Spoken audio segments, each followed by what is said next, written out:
Hi hello friends, welcome to Bonas kitchen and entertainment vlog. இன்றைக்கி நம்ம போனாஸ் கிச்சனில் அவரைக்காய் சாம்பார் எப்படி செய்யலான்றதான் பார்க்க போகிறோம்.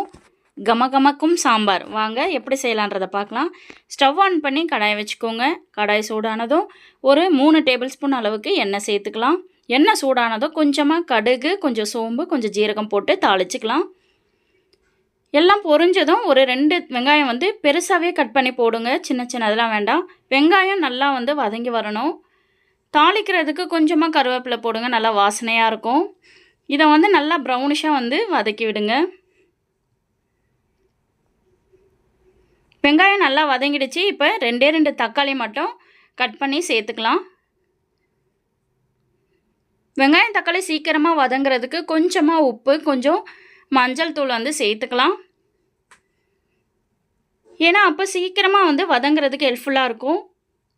வெங்காயம் தக்காளி ஒன்றோட ஒன்று நல்லா வதங்கிடுச்சு. இப்போ நான் 100 கிராம் அளவுக்கு அவரைக்காய் எடுத்து கட் பண்ணி வச்சுருக்கேன். அதை சேர்த்துக்கலாம். அவரைக்காய் நல்லா எண்ணெயிலே வதக்கி விடுங்க. ஒரு நிமிஷம் அளவுக்கு எண்ணெயில் வதக்கினா நல்லா டேஸ்ட்டு கொடுக்கும். இப்போ 1 நிமிஷம் ஆயிடுச்சு. இது கூட நம்ம மசாலா சேர்த்துக்கலாம். வீட்டு மிளகாய்த்தூள், அதாவது குழம்பு மிளகாய்த்தூள் ஒரு 3 டேபிள் ஸ்பூன் அளவுக்கு சேர்த்துருக்கேன். இது கூட சாம்பார் பொடி ஒரு 1.5 ஸ்பூன் அளவுக்கு சேர்த்துக்கலாம்.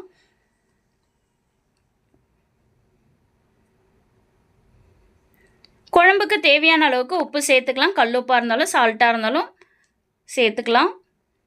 இதை நல்லா வதக்கி விடுங்க. எண்ணெயிலே வதக்கும் போது அது டேஸ்ட்டு கொஞ்சம் கூடுதலாக கிடைக்கும். குழம்புக்கு தேவையான அளவுக்கு தண்ணி சேர்த்துக்கலாம். நான் 1.5 சொம்பு அளவுக்கு நான் தண்ணி சேர்த்துருக்கேங்க.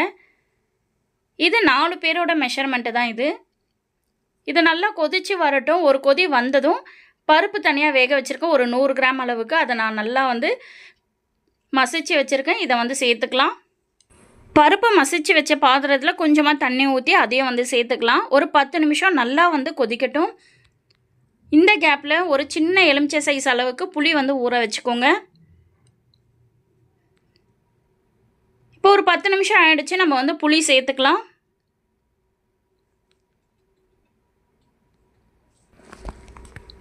குழம்பு ஆல்ரெடி நல்லா கொதிச்சு வந்திருக்கு. இப்போ நம்ம புளி ஊற்றுனதுக்கப்புறம் ஒரு கொதி வந்தால் போதுங்க.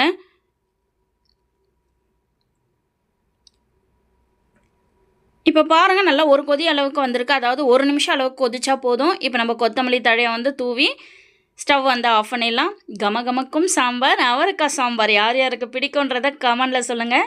நான் சொல்கிற மெஷர்மெண்ட்டை அப்படியே தவறாமல் கண்டிப்பாக செஞ்சு பாருங்கள். உங்களோட ஃப்ரெண்ட்ஸ் அண்ட் ஃபேமிலிக்கும் ஷேர் பண்ணிவிடுங்க. இந்த வீடியோ எப்படி இருக்குன்றதை லைக் அண்ட் கமெண்டில் சொல்லுங்கள். தேங்க்ஸ் ஃபார் வாட்சிங்.